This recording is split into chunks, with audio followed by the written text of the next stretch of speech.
Guys, I know you're a good boyfriend, a decent one, but today I'm gonna break down 5 things to be a perfect boyfriend.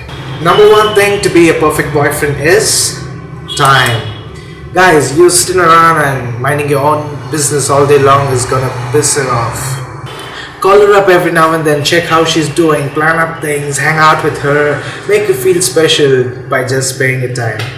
Number 2 is honesty. Guys, dishonesty will lead you into a terrible, unforgettable, heartbreaking scene. Trust me.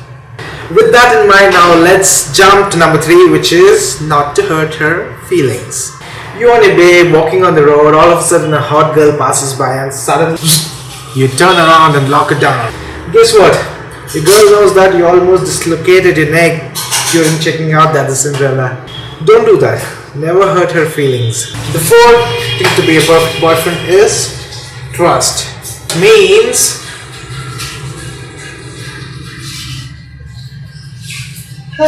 if you don't trust her, then there's no point being in a relationship. Simple as that.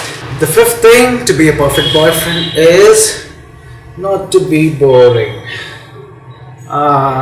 Okay. I have no plan, whatever. No! Plan up something exciting.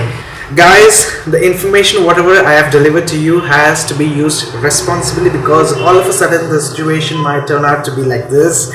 You try to be more amazing, perfect, I say, and all of a sudden your girl is like, oh my god, this is so amazing, and she goes out there and tell all her friends, and her friends start comparing their dudes with you. And all of a sudden, guess what? You've got a problem. Number 1, they're gonna belt you up. Or number 2, all Dinah's friends are gonna melt you down and ride you like a Chi-Chi. Which is never going to happen, because you're gonna be a perfect boyfriend.